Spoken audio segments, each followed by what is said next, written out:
June 13th, 1944. Villers-Bocage, Normandy, France. Unterscharführer Dieter Vollmann leaned against the flank of his Tiger I, cigarette dangling, watching the column of American-built tanks rumble past the hedgerow through his field glasses. Their high, boxy silhouettes climbed awkwardly over the broken Bocage terrain, engines whining under the strain. "They call this a tank?" he said to his loader, laughing. "It's a delivery van with a cannon bolted to the roof." Vollmann had good reason for his contempt. His Tiger's 88mm gun could punch through the Sherman's frontal armor at nearly 2 kilometers. The Sherman's own 75mm gun, by contrast, would need to close to almost point-blank range just to have a chance against his own vehicle's front plate, and even then, it likely wouldn't penetrate. German tank crews across every front had already given the American machine a nickname soaked in dark humor, the Ronson, after the cigarette lighter company's slogan, "Lights first time, every time." British crews, forced to fight in the same machines, called it the Tommy Cooker, a tank that turned its own men into casualties the moment an enemy shell found its gas tank. What Vollmann didn't know, what almost no German tanker fully grasped in the summer of 1944, was that he was looking at the machine that would grind the Wehrmacht's Panzer divisions into scrap metal, not through superior armor, not through a superior gun, through something far more terrifying to a nation running out of everything: numbers that never stopped coming. Within 14 months, this delivery van would roll through the ruins of 100 German towns, and the soldiers who once mocked it would learn to dread the sound of massed Sherman engines cresting a ridge, not because any single one of them was invincible, but because for every one that burned, 3 more were already on the way. This is the story of how a tank built for average men on an assembly line built for speed defeated a war machine built for perfection. How American industrial logic ground down German engineering excellence, one hedgerow, one street, one burning wreck at a time, and how the men who fought inside the Sherman's thin steel walls turned a coffin into a weapon of relentless grinding victory. It is a story that begins not with the tank itself, but with the desperate calculus of a nation that watched Europe fall in a matter of weeks and understood it had almost nothing to stop the same thing from happening again. In the spring of 1940, the United States Army possessed fewer than 400 tanks in total, most of them light models with thin armor and machine guns, utterly inadequate against the armored spearheads that had just shattered the French army in 6 weeks. American military observers sent to witness the Blitzkrieg firsthand returned home with reports that bordered on panic. One War Department assessment circulated that summer described the German Panzer Arm in stark terms: an enemy that had solved the riddle of mobile, combined arms warfare, while the United States was still debating whether tanks belonged to the infantry or deserved a branch of their own. The armored force was officially created in July 1940, barely a month after France's surrender, under the command of Brigadier General Adna Chaffee. Chaffee understood immediately that the United States faced a problem no other combatant nation faced in quite the same way. It would have to build an entire armored doctrine, an entire industrial supply chain, and an entire tank from nothing, while simultaneously preparing to fight a 2-ocean war. The Army's Ordnance Department, working against an impossible clock, settled on a set of design constraints that would define the Sherman for the rest of its service life. The tank needed to be built by automotive workers, not master machinists trained over years. It needed to use engines, transmissions, and components that could be sourced from existing American industrial capacity rather than entirely new tooling. And critically, it needed to be shippable in massive quantities across an ocean already crowded with convoys carrying everything else a global war required. What emerged from that constraint was the M4 Sherman, a 30-ton medium tank with a 75mm gun, a radial engine adapted from aircraft production, and, most crucially, a design philosophy built entirely around one word: reliability. One ordnance engineer's internal memo, later cited by post-war historians, put the trade-off plainly. The goal was never to build the best tank in the world. It was to build a tank the country could have enough of. It was an admission that the Sherman would never out-armor or outgun the best the Germans could build. And in the tank's earliest combat trials, that admission proved painfully accurate. The Sherman's 75 millimeter gun, adequate against the German Panzer III and early Panzer IV models it first faced in North Africa, was already being outclassed by the time the tank reached mass deployment. German engineers were racing ahead, upgunning the Panzer IV, then fielding the Panther with its long, high-velocity 75 millimeter gun capable of killing a Sherman from over 1,800 meters, and finally the Tiger, whose 88 millimeter gun turned any encounter into a one-sided massacre. Worse, the Sherman's armor, a maximum of just 76 millimeters on the hull front and often far less on the sides and rear, was simply not built to survive a direct hit from German high-velocity guns at any reasonable combat range. And then there was the fuel. Early production Shermans ran on high-octane gasoline rather than diesel, stored in tanks positioned in ways that, when penetrated, could turn the crew compartment into an inferno within seconds. It was this vulnerability, more than any other single factor, that cemented the tank's grim nickname among the men who had to fight in it. Allied tank gunners who fought Shermans through the North African desert and later Normandy described the fear plainly in post-war interviews. You knew the moment you heard armor-piercing steel strike the hull that you had only seconds to get out before she went up. Many said they said a silent prayer before every engagement, not for victory, but simply for time. Part 2. First Blood in the Desert. The Sherman's baptism of fire came not in France, but 2 years earlier, in the sands of North Africa, at the Second Battle of El Alamein in October 1942. British forces, reeling from repeated defeats against Rommel's Afrika Korps, received their first shipments of American-built Shermans through Lend-Lease just weeks before the battle began. For British tank crews who had spent months fighting in undergunned Crusader and Valentine tanks, the Sherman felt, for the first time in the Desert War, like a genuine equalizer. Its 75 millimeter gun, while inferior to what German engineers would soon feel, could finally fire an effective, high-explosive round against German anti-tank guns, a capability earlier British tanks had desperately lacked. Crews at El Alamein described the psychological shift the new tank provided. For the first time in the desert campaign, they weren't watching their shells bounce uselessly off German armor while praying their own thin plating would somehow hold. The Sherman gave British armored units, for a brief window, genuine parity against the Afrika Korps. That parity, however, proved short-lived. As German forces retreated westward across Libya and into Tunisia, they brought with them updated anti-tank guns, most notably the fearsome 88 millimeter dual-purpose weapon originally designed for anti-aircraft use, which proved devastatingly effective against Sherman armor at ranges the tank's own gun couldn't match. The Battle of Kasserine Pass in February 1943 delivered a brutal lesson to green American tank crews making their combat debut. Inexperienced Sherman units, poorly coordinated with infantry and artillery, were mauled by a coordinated German counterattack that exploited every weakness in American armored doctrine. It was a humiliating defeat, and it forced a painful reassessment of how American tanks needed to fight. Major General George Patton, taking command of the Second Corps in the aftermath of Kasserine, instituted brutal, immediate reforms to tank discipline, reconnaissance, and combined arms coordination.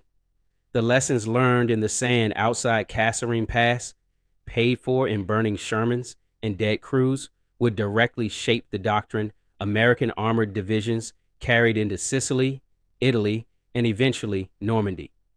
By the time the North African campaign ended in May 1943, the Sherman had proven two things simultaneously: that it could fight and win against German armor under the right conditions, and that American tank crews still had enormous amounts to learn about surviving against an enemy whose tactical doctrine remained, for now, considerably more sophisticated than their own. Part 3.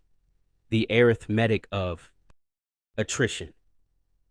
To understand why the Sherman would ultimately win a war it seemed engineered to lose, you have to understand what was happening 7,000 kilometers away on the factory floors of Michigan, Ohio, and Delaware.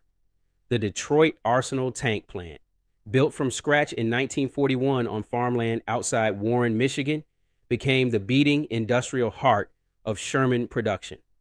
By 1943, the plant was producing finished tanks at a rate that no German factory, constantly disrupted by Allied bombing, chronic material shortages, and a production model built around individual craftsmanship rather than assembly line speed, could hope to match.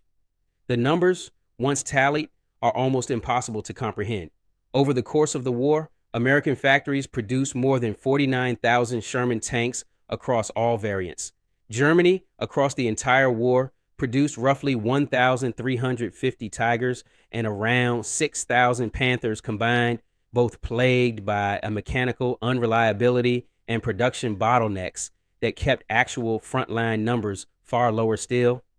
Home front workers on Detroit's tank assembly lines, many of them women who had never built a machine before Pearl Harbor, described the pace of production as a kind of race against the clock. Every finished tank, they were told, was a chance that some boy overseas might come home instead of one who wouldn't. Beyond Detroit, Sherman production spread across 11 separate American manufacturing plants, including facilities run by Chrysler, Ford, American Locomotive, Baldwin Locomotive, Press Steel Car Company, and Pullman Standard, each retooled from civilian production to churn out hulls, turrets, and components on a scale no combatant nation had ever attempted before. For every Sherman, a Panther, or Tiger destroyed in a Normandy hedgerow, American shipyards were already loading 2, 3, sometimes 5 replacements onto transports crossing the Atlantic. German panzer crews, by brutal contrast, were fighting in machines they knew could never be replaced in time. Every loss was permanent, every veteran crew member irreplaceable. A Panther company commander who fought through the Normandy campaign captured the despair of that arithmetic in a diary entry recovered after the war. Destroying 10 enemy tanks felt triumphant, until the 11th appeared the next morning, and the 12th the morning after that. It was, he wrote, like bailing out a sinking ship with a spoon while someone above poured in the ocean. This was the arithmetic that would define the entire war in Europe. Individual German tanks were, gun for gun and armor plate for armor plate, generally superior machines. But the war was never going to be decided gun for gun. It was going to be decided by which side could keep fielding tanks after the wreckage of the first year of fighting. And only one side had the industrial base to keep doing that indefinitely. German industry, hampered by fuel shortages, skilled labor shortfalls as men were pulled into combat units, and relentless Allied strategic bombing of tank factories at Kassel and elsewhere, simply could not match this pace, no matter how efficient any single factory floor became. Part 4. The Longest Day. On the morning of June 6, 1944, Sherman tanks became part of one of the most audacious tactical experiments of the entire war, a gamble that revealed both the tank's greatest strength and one of its most controversial adaptations. To get armor onto the beaches ahead of the infantry, engineers had developed the duplex drive Sherman, an amphibious variant fitted with a floating canvas screen and twin propellers, designed to swim ashore under its own power from several kilometers out at sea and provide immediate fire support for landing troops. Off Omaha Beach, in rough seas that exceeded the D.D. Sherman's safe operating limits, the experiment turned to tragedy. Of the 29 D.D. tanks launched from their landing craft, 27 foundered and sank in the choppy channel waters, taking many of their crews down with them before ever reaching the sand. Surviving crew members described the terrifying helplessness of watching water pour over the canvas screen, knowing that once it collapsed, the 30-ton tank beneath it would drop like a stone. Infantry landing on Omaha Beach that morning found themselves without the armored support they had been promised, one of the contributing factors to the catastrophic casualties suffered in the beach's opening hours. At Utah Beach, by contrast, calmer seas allowed the D.D. Shermans to swim ashore largely as planned, providing exactly the kind of close fire support that had been intended, helping suppress German strongpoints and clearing the way for infantry to move inland far more quickly than at Omaha. The contrast between the two beaches offered an early, brutal lesson that would recur throughout the Sherman service. The tank's success or failure often depended less on its own design than on the conditions, terrain, and tactical circumstances it was thrown into. A machine that performed brilliantly at Utah drowned its own crews at Omaha, separated only by weather and a few kilometers of coastline. By the end of D-Day, despite the losses at Omaha, thousands of tons of Allied armor had come ashore across the Normandy beaches, the opening move in a campaign that would grind on for months through terrain few planners had adequately anticipated. The Bocage. Part 5. Hell in the Hedgerows. Nowhere was the brutal cost of the Sherman's limitations paid more directly than in the Bocage country of Normandy, a landscape of small fields boxed in by earthen banks and thick hedgerows, some of them centuries old, that turned every field into a natural fortress for a well-placed German gun. For Sherman crews, the Bocage was a nightmare. Visibility dropped to a few dozen meters in any direction. German anti-tank guns and dug-in Panthers could wait, concealed, for an American tank to nose through a gap in the hedge and fire before the Sherman crew even knew they were under observation. American tankers fighting through the hedgerow country near Saint-Lô in July 1944 described crawling their tanks up to a hedge, not knowing what waited on the other side. Sometimes nothing. Sometimes a Panther, already sighted in, that fired before the crew ever saw the muzzle flash. Entire platoons could lose half their strength in a single afternoon without ever returning fire at whatever had killed them. The problem was made worse by a fundamental design compromise in how Shermans had been forced to cross the hedgerows themselves.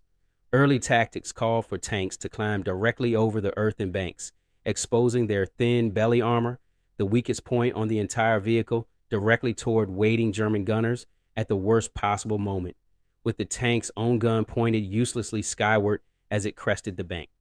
It was in this brutal crucible that American tankers began developing the innovations that would slowly turn the tide. Sergeant Curtis Cullen, a tank crewman with the 102nd Cavalry Reconnaissance Squadron, is credited with a piece of battlefield ingenuity that would save thousands of lives.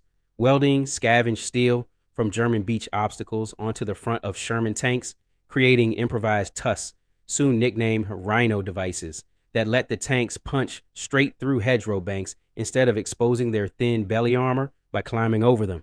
The rhino modification spread through Allied armored units within weeks, transforming the Bocage from an impenetrable maze into terrain. American tanks could finally move through on their own terms, breaching hedgerows at unpredictable points instead of funneling through the gaps German gunners had already zeroed in. General Omar Bradley, who personally inspected Cullen's prototype device, ordered it fitted to armored units across First Army within days, an extraordinarily fast adoption for a battlefield improvisation, born entirely out of desperation and welded together from enemy scrap metal. Crews also adapted their tactics wholesale. Rather than sending a single tank forward as a scout, American armored units learned to advance in coordinated teams, one Sherman probing forward while others held back, ready to flank whatever position revealed itself. Combined arms coordination with infantry, artillery spotters, and tactical air support became second nature, compensating for what the tank itself lacked in raw firepower. Veterans of the 3rd Armored Division later described the shift in approach as abandoning the idea of a fair fight altogether. You don't win a straight duel against a Panther. What worked was getting a flank shot, calling in fighter bombers, dropping artillery on a position before the enemy even realized he'd been spotted. Fighting fair, one veteran put it, got your friends killed. This tactical evolution, the transformation from brute force tank duels into a coordinated combined arms war of maneuver, would become the single greatest factor in the Sherman's eventual dominance. The tank itself barely changed in these early months. The men crewing it and the doctrine guiding them changed everything. Casualty figures from the hedgerow fighting remained brutal throughout July 1944. Some armored battalions reported losing the equivalent of their entire tank strength in replacement vehicles over the course of a single month of fighting, an attritional pace that would have crippled any army without an industrial base capable of replacing losses almost as fast as they occurred. Part 6: The Firefly and the Upgunned Answer. Even as tactics improved, the raw firepower gap remained a lethal problem until British engineers found an elegant, if imperfect, solution. The Sherman Firefly, a British modification that crammed a powerful 17-pounder anti-tank gun into the Sherman's standard turret, finally gave Allied tank crews a weapon capable of killing a Tiger or Panther from a genuinely survivable range. The conversion wasn't pretty. The gun barrel was so long, it had to be painted with a false muzzle brake pattern to disguise which tanks in a formation carried the deadlier weapon, since German gunners quickly learned to prioritize killing Fireflies first. For the crews who manned them, the Firefly represented the first real chance to hit back and mean it. Gunners who had spent months hoping the enemy would simply miss described an entirely different feeling the first time they put a round through a Panther's armor themselves. Relief as powerful as the fear that had preceded it. Because Fireflies were relatively scarce, typically one per platoon of 4 tanks, crews developed careful tactical doctrine around them, keeping the precious up-gun tank concealed and positioned to deliver the killing shot while standard gun Shermans drew enemy attention and screened its position. A grim but effective division of labor born from scarcity.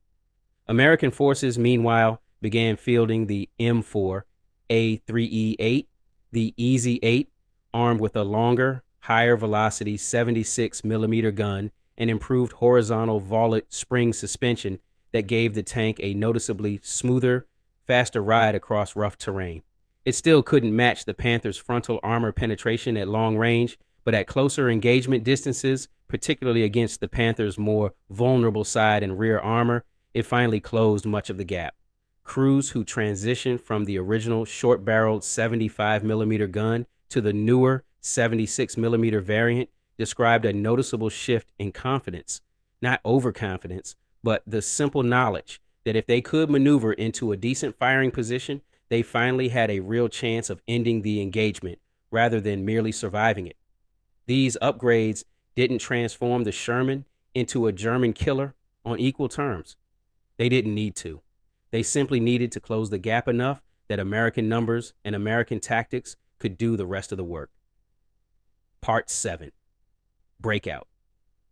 By late July 1944, the static, grinding nightmare of hedgerow fighting gave way to something entirely different, and it was here that the Sherman's true design philosophy finally paid its full dividend. Operation Cobra, launched on July 25, 1944, shattered the German defensive line west of Saint-Lô and opened the door to a war of movement across open French countryside. And in a war of movement, the qualities that it seemed like weaknesses inside the bocage, the Sherman's relatively light weight, its mechanical reliability, its comparatively modest fuel consumption, suddenly became decisive advantages. The Sherman could sustain road speeds the heavier, more mechanically fragile Panther and Tiger simply couldn't match over long distances. German heavy tanks, designed for defensive engagements and short, punishing advances, broke down constantly during extended pursuit operations, a chronic weakness that Allied intelligence had noted for months, but that became catastrophically apparent once the front began moving. American armored commanders, most famously Crichton Abrams, became known for exploiting exactly this dynamic, pushing tanks forward relentlessly and trusting their reliability to outpace German units struggling with broken-down heavies and dwindling fuel supplies. Abrams' own personal tank, nicknamed Thunderbolt, became legendary within the 4th Armored Division for its role spearheading advance after advance across France. The pace of the breakout stunned even Allied planners. Armored columns that had spent weeks measuring progress in individual hedgerows now covered dozens of kilometers in a single day, exploiting gaps torn open by Cobra's initial bombardment before German forces could reorganize any coherent defensive line. Panzer crews retreating across France found themselves abandoning perfectly functional Tigers and Panthers simply because there was no fuel left to move them, and no recovery vehicles capable of towing them clear before advancing American forces arrived. A German tank crewman retreating through the Falaise pocket in August 1944 recalled the demoralizing reality in a post-war account. His unit had beaten 3 Shermans that very morning, real victories, and by nightfall, they had to set fire to their own tank and walk, because there was no fuel within 50 kilometers, and the rows behind them were already full of Americans. It did not matter how many they destroyed. It only mattered that they could not keep fighting, and the Americans could. The Falaise Pocket, where retreating German forces were nearly encircled by advancing Allied armies in August 1944, became a graveyard for German armor, not primarily from tank-to-tank combat, but from abandoned vehicles, fuel starvation, and relentless air attack on stalled columns. It was the industrial arithmetic finally made visible on a mass scale, an army that could no longer sustain its own machines, facing an enemy that could replace losses faster than they occurred. Allied pilots flying ground attack sorties over the Falaise rows described scenes of destruction almost too vast to process from the air. Kilometers of German vehicles, tanks, trucks, horse-drawn artillery, jammed nose to tail on narrow roads with nowhere to disperse, utterly defenseless against rocket and machine gun attack from above. It was, in the words of one American general, the field of destruction seldom equaled in the whole of the war. Part 8. The liberation drive through late August and September 1944, Sherman columns spearheaded the liberation of Paris and the rapid advance across northern France and into Belgium, a pace of advance that briefly outran the Allied supply lines themselves. The famous Red Ball Express supply convoys worked around the clock to keep advancing Sherman formations fueled, a logistical achievement nearly as important to the tank's success as anything happening on the front line itself. Without a constant river of gasoline flowing forward, even the most reliable tank in the world would have ground to a halt. Crews during this period of rapid advance described a strange psychological shift after the brutal grind of the hedgerows. For the first time since landing in Normandy, the war felt like it was moving in their favor. Mile after mile, town after town, liberated with cheering civilians lining the rows, a stark contrast to the claustrophobic terror of the bocage just weeks earlier. That momentum, however, would not last. German forces, falling back toward their own border, began establishing far stronger defensive positions, and by autumn 1944, the advance had slowed to a crawl along the fortified Siegfried Line, setting the stage for one final, desperate German gamble that winter. Part 9. The Bulge. If Normandy proved the Sherman could survive its own reputation, and the breakout across France proved its reliability could be a war-winning weapon, the Battle of the Bulge in December 1944 proved something darker and more essential, that American tank crews, whatever the limitations of their machines, had become as good as any armored force in the world. The German Ardennes offensive, through the war's heaviest concentration of King Tigers and Panthers directly at American lines in a desperate final gamble, launched under cover of poor winter weather specifically designed to ground Allied air power and neutralize the one advantage that had proven so devastating throughout the summer and fall. For Sherman crews suddenly facing Germany's most formidable armor in the confusion of a winter surprise attack, with fog and snow limiting visibility and no air support to call on, survival demanded everything the war had taught them over the previous 6 months of brutal combat experience. American tank crews near Bastogne described the only reliable method for killing a King Tiger stuck in the mud near a crossroads, not a head-on duel, which nothing they had could win, but patience. 2 tanks would maneuver around the flank while the enemy vehicle struggled to free itself, putting rounds into the thinner armor of the engine deck. It was the whole trick to fighting those machines. You didn't fight fair, and you didn't fight alone. The siege of Bastogne itself became one of the defining episodes of the entire campaign, with elements of the 101st Airborne Division and supporting Sherman units of the 10th Armored Division holding the vital crossroads town against overwhelming German pressure, encircled and cut off from resupply for days, until Patton's Third Army, in a legendary forced march and pivot, broke through to relieve the garrison. It was a lesson the entire American armored force had absorbed by the war's final winter. Individual technical inferiority overcome through coordination, patience, and the simple knowledge that reinforcements were always coming. German Tiger crews at the Bulge fought with tremendous skill and courage, and inflicted brutal losses on Allied armor throughout the offensive. But for the first time in the war, they were doing so with no illusions left about how the larger arithmetic would ultimately resolve. A captured King Tiger Company commander, debriefed by Allied intelligence officers after the offensive's collapse in January 1945, offered a statement that captured the exhausted resignation setting into the German officer corps. His tank was not a good tank compared to the American Sherman, and never had been. But the Americans had hundreds of them, and he had 9. He did not need to explain the rest of the mathematics. He believed the Allies already understood it better than the Germans had ever allowed themselves to. By the time the Bulge finally collapsed in late January 1945, German losses in irreplaceable armor, fuel, and above all trained crews had gutted what remained of the Wehrmacht's offensive capability in the West for good. It had been Germany's last major counterattack of the entire war, and it had failed at a cost the country could never recover from. Part 10. Across the Rhine.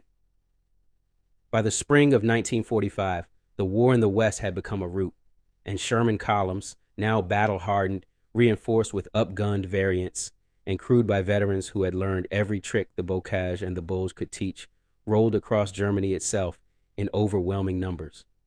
The crossing of the Rhine in March 1945 opened the final phase of the European War, with Sherman formations spearheading deep armored thrusts into the German industrial heartland, encountering increasingly desperate and ad hoc resistance from a Wehrmacht that had run catastrophically short of fuel, trained crews, and functioning vehicles. Crews during this final push described encountering German tank crews who were, by this point in the war, often barely trained replacements thrown into whatever armor remained operational, a stark contrast to the veteran Panzer units that had inflicted such brutal losses in Normandy less than a year earlier. The qualitative gap between German and American crews had, by this point, largely closed, and in many engagements had reversed entirely. The production statistics that had seemed abstract in 1943 now expressed themselves in the plainest possible terms.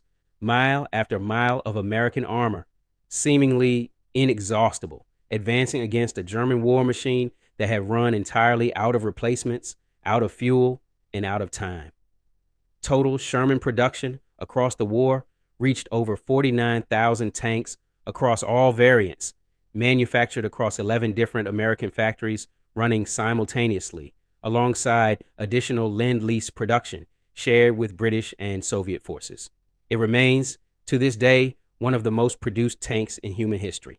Each Sherman required tens of thousands of individual components, sourced from a supply chain that stretched across the entire American industrial base. Steel from Pittsburgh, engines built to aircraft-grade tolerances, optics ground with the same precision demanded of the country's finest instruments. It was, in every sense, a machine built by the entirety of American industry working in concert. The human cost on both sides was staggering. Thousands of American and British tankers died inside Sherman hulls, many in the horrific fires that gave the tank its grim nicknames. But by war's end, the German Panzer arm that had once mocked the delivery van with a gun had been all but annihilated, not defeated in a single decisive engagement, but ground down, week after week, tank after tank, replacement after replacement it could never match. Part 11. The Final Reckoning.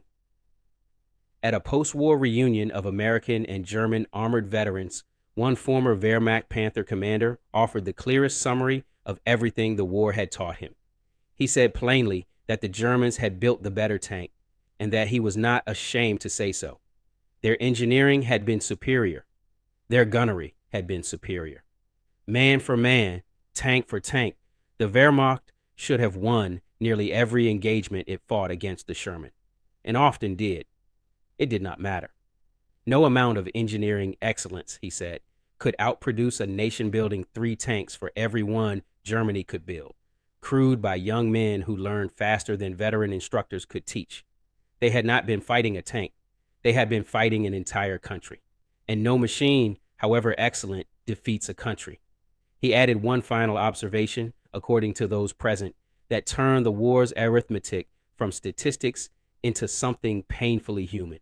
He said he was certain that some of the men in that room had lost friends inside a Sherman he himself had killed.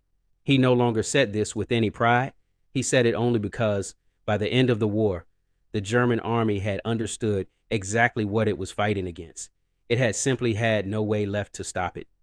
Other veterans at that same gathering, American Sherman crewmen who had crossed the same battlefields decades earlier, spoke of their own machine with a complicated affection that took years to develop. Not love for the tank's specifications, which every one of them knew intimately and painfully fell short of their German counterparts. Rather, an appreciation for what the tank had allowed them to become. Soldiers who learned to fight smarter, together, rather than relying on a machine to protect them individually. One veteran, describing the psychological journey from fear to something approaching pride, put it simply: you stop thinking of the Sherman as a coffin somewhere around your third or fourth engagement, once you understood that your survival had never really depended on the armor plate. It depended on the 4 other men inside with you, and on the 200 tanks somewhere behind you that meant the enemy could never truly win, no matter how many of you he killed in any single afternoon. Part 12. Legacy. The Sherman's story did not end in 1945. The tank continued in active service for decades afterward, fighting in the Korean War, in Arab-Israeli conflicts through the 1950s, 60s, and beyond, and in various modernized forms with armies around the world well into the latter half of the 20th century, a testament to just how fundamentally sound the underlying design had been, even as its armor and armament were repeatedly surpassed by newer generations of tanks. Military historians have debated the Sherman's legacy for 8 decades since the war's end, and the debate itself reveals something important about how wars are actually won. Judged purely as a machine, gun against gun, and armor plate against armor plate, the Sherman was consistently inferior to its best German opponents throughout most of its combat career. Judged as a system, a production line, a training pipeline, a logistics network, and a fighting doctrine built around coordination rather than individual excellence, it was one of the most successful weapon systems ever fielded by any army in any war. The Sherman entered the war dismissed as a stopgap, a rushed compromise, a tank built by a nation that didn't yet understand modern armored warfare. It left the war as the machine that broke the Wehrmacht's Panzer arm through sheer, relentless industrial persistence. Not because it was the best tank ever built, but because it was built by the thousands, crewed by ordinary men who learned to fight smarter than their machine specifications suggested they could, and backed by a production line that simply never, ever stopped. The Germans built the finest tanks of the war. America built enough of a good tank to win it. In the end, that proved to be the only equation that mattered. It is a lesson that has echoed through military planning ever since. In every debate about whether to pursue the perfect weapon or the sufficient one, in every argument about quality against quantity, in every industrial calculation about what a nation can actually sustain across years of grinding conflict rather than a single decisive battle. The Sherman did not win the war in Europe by being the best tank on the battlefield on any given day. It won by making absolutely certain that it would still be there, in overwhelming numbers, on every day that followed. Part 13. The Pacific War. While the Sherman's most famous battles unfolded across the hedgerows and highways of Western Europe, an entirely different, and in many ways even more brutal, chapter of its story was being written across the islands of the Pacific, against an enemy whose tactics and terrain demanded yet another complete reinvention of how the tank was used. Japanese armor, by 1944, was badly outclassed by American tanks in almost every technical respect. Light Japanese tanks, like the Type 95 Hago, carried thin armor and small caliber guns that struggled to penetrate even the Sherman's weaker side plating. In pure tank versus tank terms, the Pacific Theater rarely produced the kind of desperate armored duels that defined the fighting in Normandy, but the terrain and the enemy doctrine created a different kind of nightmare entirely. On islands like Peleliu, Iwo Jima, and Okinawa, Japanese defenders abandoned open field tank engagements almost completely, instead digging tanks into camouflaged dug-in positions as static pillboxes and relying overwhelmingly on infantry anti-tank tactics, magnetic mines, satchel charges, and suicidal close assault attacks against American armor operating in dense jungle or volcanic terrain that offered almost no maneuvering room. Marine Corps Sherman crews on Iwo Jima in February 1945 described a form of warfare almost unrecognizable compared to the sweeping tank battles of the European theater. Tanks advanced meter by meter through volcanic ash, so fine it clogged engines and bogged tracks, supporting Marine infantry assaults against cave and bunker positions that had to be reduced one at a time, often at point-blank range, with Japanese defenders willing to die rather than surrender any position. The flame-throwing variant of the Sherman, the M4 A3R3 Zippo tank, became one of the single most feared and valuable weapons in the entire Pacific campaign, capable of clearing fortified cave positions and bunker networks that conventional high-explosive shells could barely dent. Crews operating these flame tanks described missions that consisted of advancing to point-blank range against dug-in positions under constant small arms fire, an extraordinarily dangerous role that nonetheless saved countless Marine infantry lives by neutralizing positions that would otherwise have had to be cleared by hand, grenade by grenade. At Okinawa, in the spring of 1945, the scale of the fighting reached its terrible peak. Japanese defenders, dug into an elaborate network of caves and fortified ridgelines across the island's southern half, fought a campaign of attrition specifically designed to inflict maximum American casualties, understanding by this stage of the war that outright victory was no longer possible. Sherman tank losses on Okinawa were severe, not primarily to Japanese armor, which was almost a non-factor, but to determined infantry anti-tank teams willing to sacrifice themselves at close range. One Marine Sherman commander who fought through the Okinawa campaign described the psychological toll of this style of warfare as fundamentally different from anything faced in Europe. In Normandy, you feared what you couldn't see coming from a hedgerow. On Okinawa, you feared what might be strapped to a man crawling towards your tank in the dark, willing to die simply to disable your engine or track. It was a different kind of dread entirely, one that never really let up, day or night, for the length of the entire campaign. Despite these brutal conditions, the same underlying strength that had proven decisive in Europe, sheer numbers, and the ability to replace losses rapidly, proved just as decisive across the Pacific. American industrial capacity ensured that Sherman units operating from island to island never faced the kind of irreplaceable attrition that had gutted the Wehrmacht's Panzer divisions, even as individual crews paid a brutal price in nearly every campaign they fought. Part 14. Inside the Machine. To understand why the Sherman succeeded despite its well-documented flaws, it helps to understand exactly what life inside. The tank actually demanded of the 5 men who crewed it day after day, campaign after campaign. A standard Sherman crew consisted of a commander, a gunner, a loader, a driver, and an assistant driver who doubled as the tank's bow machine gunner. Each man occupied a cramped, specific station inside a hull that offered barely enough room to move, let alone escape quickly under fire, a design compromise driven by the same weight and production constraints that shaped every other aspect of the tank. The driver and assistant driver sat forward in the hull, separated from the turret crew above, operating the tank through a combination of levers, pedals, and a limited periscope view that gave them only a narrow window onto the battlefield outside.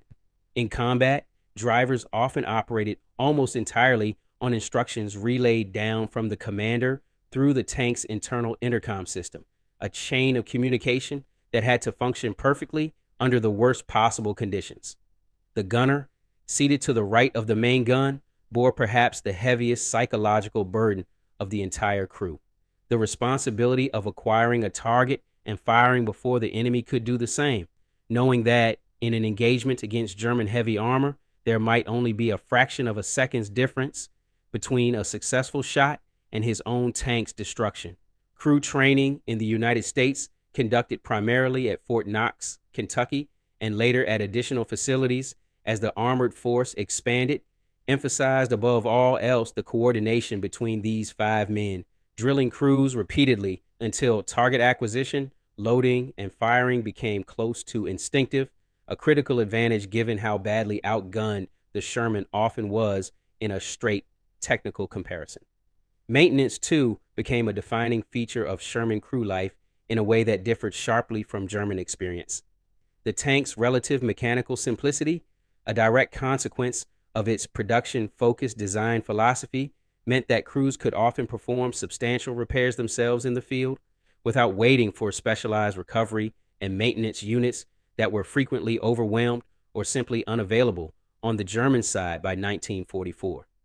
This reliability advantage compounded over the course of any extended campaign. A Sherman that broke a track could often be back in action within hours, repaired by its own crew with parts carried aboard or recovered from a nearby knocked-out vehicle. A Panther or Tiger with a comparable mechanical failure frequently required specialized recovery vehicles that were in desperately short supply, and sometimes simply had to be abandoned and destroyed by its own crew rather than risk capture. Part 15. The Voices That Remain.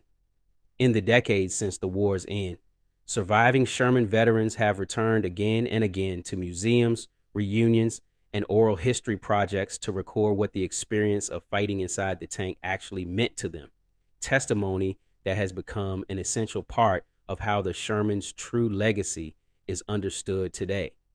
Many veterans, when asked directly whether they resented being sent to war in a tank widely known, even at the time, to be technically inferior to its German counterparts, gave answers more complicated than simple bitterness. Several described a slow dawning understanding over the course of their service that the tank's limitations had been offset by something the Army had gotten right in ways that weren't obvious from a simple comparison of armor thickness and gun caliber, training, coordination, and above all, the sheer overwhelming weight of numbers standing behind every single crew. One recurring theme across dozens of recorded veteran interviews was the particular bond that formed between the 5 men crewing a single Sherman, a closeness that many described as closer than family, forged by the shared understanding that their collective survival depended entirely on each man performing his specific role perfectly, every single time, for months or years on end. Reunions of surviving crew members, held regularly for decades after the war at sites including the National World War II Museum and various armored division associations, became opportunities not just for remembrance, but for a kind of ongoing reckoning with what the tank had represented. A flawed, vulnerable, often terrifying machine that had nonetheless carried an entire generation of young men across a continent, and against every technical disadvantage stacked against it, home again. Part 16. What the Wreckage Taught. After the war, teams of American and British ordnance engineers spent months combing through captured German records, interrogation transcripts, and battlefield wreckage assessments in an effort to fully understand the true exchange rate between Sherman and German armor across the entire war, moving beyond the anecdotal impressions that had shaped so much wartime reporting. What these post-war studies revealed was more nuanced than either the German propaganda of 1944 or the triumphant American narratives that followed victory.